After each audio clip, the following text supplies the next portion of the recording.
پنوم د الله چې بخون کې او مهربان دی. اے هغه خلکو چې ایمان مراوړې دي کو چریتا سو زما پلار کې د جهاد کولو د پاره او زما د رضا مندلو د پاره وطن پر خو دی وی او د کورونو وتلی نو زما دشمنان او خپل دشمنان ما دوستان کوي. تاسو داغوی سره د دوستۍ بنیاد کړئ.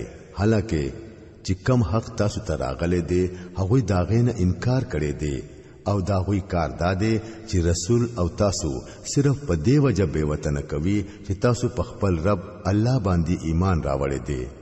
تاسو پټ پټا هغه ته د دوستانه پیغامونه لګای. حالکه سچ تاسو په پټه کوي او سچ په ښکارا کوي هر سیز ماته معلوم دي. پتا سو کی چې هر څوک داسې وکړي هغه یقینا د نه غلارینا بیلاری شو. دا غوي عمل خدا دې چې کو پتا سو باندې لاس برشو نو دشمنی در سره کوي او پلاسونو او پجب درتا ازار در رسوي. هغوی خدا غواړي چې تاسو په څه طریقه کافران شئ. د قیامت په ورځ به نستاسو خپل خپلوان سپکار راشي او نستاسو اولاد.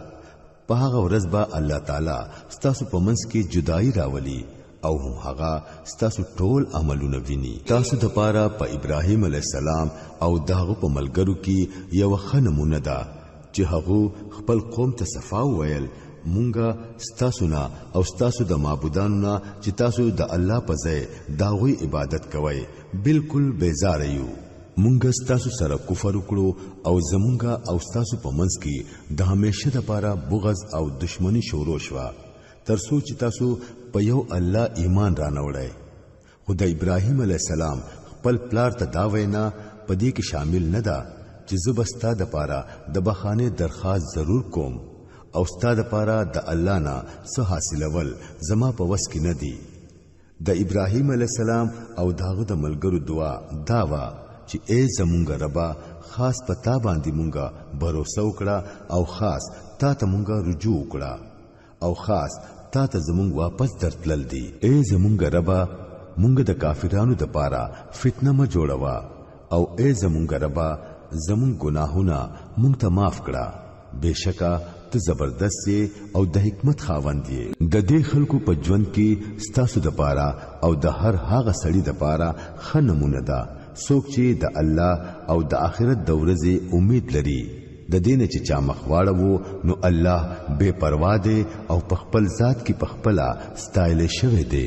دا خبره لري نه ده چې الله ستاسو او دا خلکو ترمنځ مینه پیدا کړي چې نن ورسره ستاسو دشمنی ده.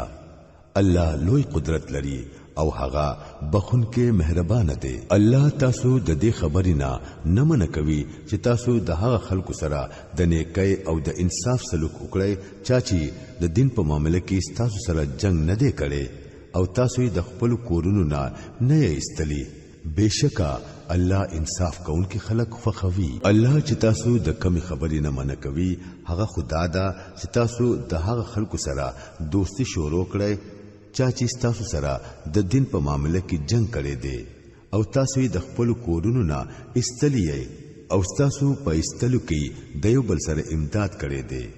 داوی سره چې څوک دوستی کوي هم هغه ظالمان دي. اے هغه خلکو چې ایمان مراوړې دي کله چې مؤمنان خزي هجرت وکړي او تاسو لراشي نو داوی د ایمان جاج واخلئ او داوی د ایمان په حقیقت الله خپوه دی. بیا چې کله تاسو ته پته ولګي چې هغوی مؤمنان دي نو هغوی کافرانو ته ما واپس کوي. نه هغوی د کافرانو د پاره حلال دي او نه کافران د هغوی د پاره حلال دي. دا هغوی کافرانو خاوندانو چې کم مہر هغوی لور کړي وو هغه هغوی لور کړي او پتا سو هیڅ ګناه نشتا چې دا هغوی سره نکاح وکړي. هله چې تاسو هغوی لا دا هغوی مہر ور کړي او تاسو پخپل هم کافران خزي پخپل نکاح کې مساتای. کم مہر چې تاسو خپل کافر خزل ور کړي وو هغه تری تاسو واپس غواړئ او کم مہر چې کافرانو خپل مسلمانانو خزل ور کړي وو هغه دی هغوی واپس غواړي. دا د الله حکم دی.